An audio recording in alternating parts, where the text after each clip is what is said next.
everybody, welcome to Whiskey Whistle. I'm the host of the show, Mark, and you're watching Whiskey Review number 199, the Yamazaki. That's right, and this is the Yamazaki Distillery only exclusive bottling that I picked up in Japan earlier this month.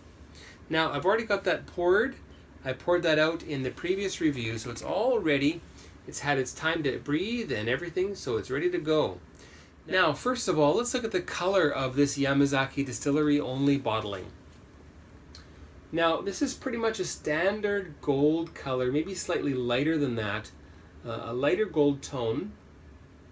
And how does it do with its legs? Now, it's 40% ABV, which says so. Where does it say that? It says so on the neck here. So it's 40% ABV. Right up there you can see it says 40%. And still seems to be fairly heavy. Lots of goodness left in the whiskey, even though it's probably chill filtered to some degree. And the legs are fairly quick, as you would expect, 40% ABV. On the younger side, this is apparently 8 to 10 years old. And but look at the, again, look at the mess it leaves on the glass there. All right. Well, let's get on to the nosing, and before we do that, we'll have a short word from the YouTube sponsors right here. All right, welcome back. The Yamazaki Distillery only bottling.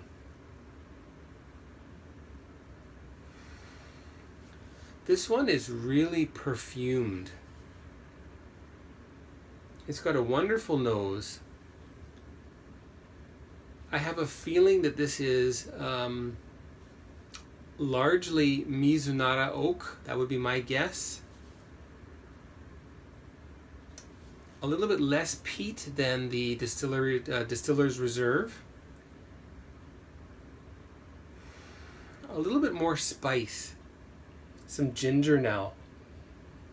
There are still some savory notes in there as well. Now then, from my notes, I wrote here, is it a single cask? I wonder if it is. Is this a wine cask? Like a white wine cask? Do they do that? Is it purely Mizunara, or is it a blend? I think there is Mizunara oak involved here.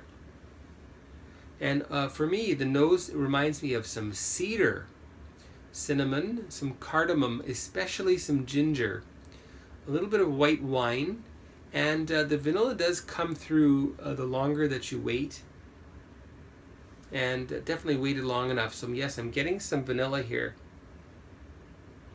and I'm also getting some peach pit.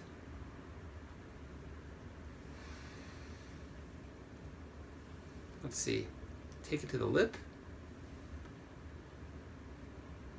Yeah, something kind of like a peach pit going on there. All right, onto the palate. My mouth is watering. Let's get into this. Cheers, everybody.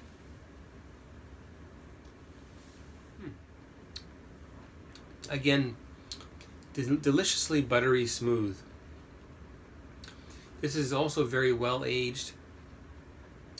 I would say that this is definitely 10 years old or older. It definitely tastes older than NAS. So no matter what, this is a minimum of 8 years old, but I'm thinking that it's more like 10. And I'm getting something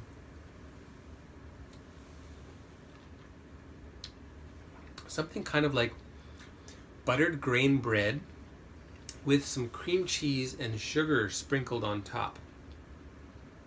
It's very rich. All right, and the finish.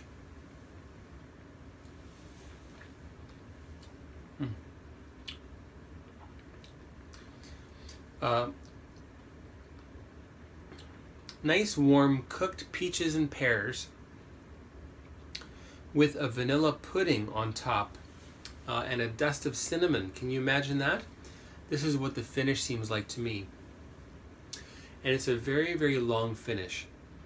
It goes and goes. The flavors remain. Vanilla especially stays around for a long time, along with these kind of poached pears. All right, one more little taste.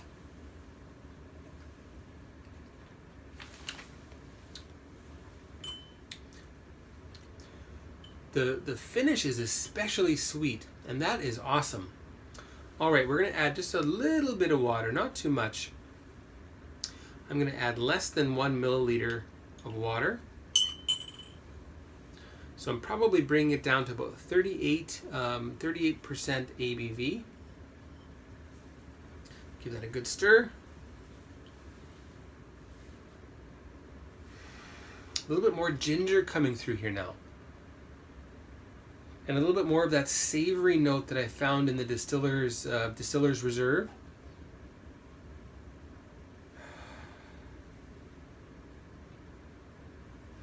Pretty much a dead ringer for some Highland scotches. Especially something like Edradour.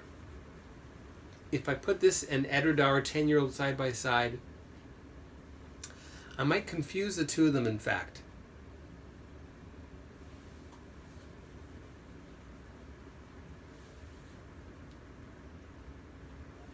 Now, I think I mentioned this one. So the distillery was founded in 1923. So 2023, they're coming up on their 100th anniversary. And I'm hoping I can be there for that. That would be just awesome. 2023, how old will I be? I'll be 48. Okay, so with water, some bright, fresh red fruits coming through. So a little bit of fresh strawberry. Not much though, but a little bit. A little bit of peat is peeking its way through here. And again, I get the sense that this is a little bit heavier than other lighter whiskey styles. All right, on to the palate. Cheers, everyone. Very oily. Very oily. I shouldn't talk with whiskey in my mouth. It's really fruity. I'm getting some muskmelon. And that carries through right through to the finish as well. Some saltwater taffy.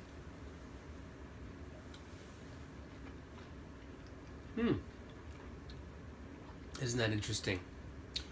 And then something kind of like an Earl Grey chocolate. Chocolate with Earl Grey flecks of black tea in there. Sorry, flecks of Earl Grey black tea inside the chocolate.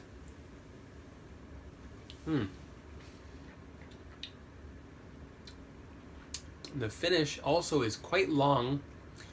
It seems as though Yamazaki, with that Mizunara oak involved, the finish is just really, really long, kind of like some bourbons, or just keep going and going and going. And here especially I'm left with a little bit of white wine, a little bit of vanilla, some papaya also, that's from my notes, and virtually no dryness here whatsoever. It keeps going. Boy, what a nice finish. Just great. All right, now first of all, we're going to get on to the scoring for the Yamazaki Distillery only exclusive bottling. And then we're going to get into some blended Japanese whiskeys also, so stay tuned for that, okay? And now, before I give the score, the WhiskyWhistle whiskey score for the distillery only exclusive bottle, we'll have a short word from the YouTube sponsors right here. Welcome back. So, the WhiskyWhistle whiskey score for the Yamazaki Distillery only bottling, 40% ABV. This is 337174, and that's going to be 89 out of 100. That is right, 89 out of 100 for the Yamazaki Distillery only exclusive bottle. Now I write here, it is just great balance. You've got great balance in this bottle. It is superbly well made, and especially, most of all, it's got just a fantastic price. I think this was $25, I think. I can't quite remember. It was very, very reasonable. So around about $25 for, this is 300 milliliters, so almost a half bottle. Very good value. So again, 89 out of 100. I like that one a little bit more than the Distiller's Reserve. They're both very nice. Now, I'm going to do something that you'll often see done, and that is to mix the two. So I've got the Yamazaki Distiller's Reserve over here, and I've got the distillery only exclusive bottling. I'm going to mix them together. There we go. Have I got any left in this little bottle? I really don't want to open the big bottle just yet. Oh yeah, a little bit in there. Okay. So what's going to happen with this one? We don't have time to let it marry, but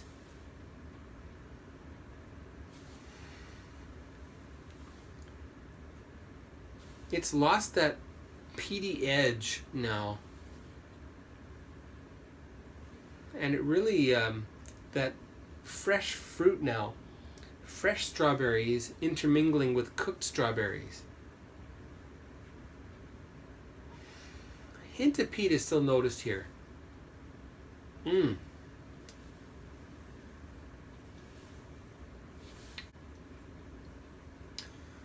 Well, I quite like that. A little bit more savory, a little bit more Mizunara effect going on. The finish is a little bit longer, in fact.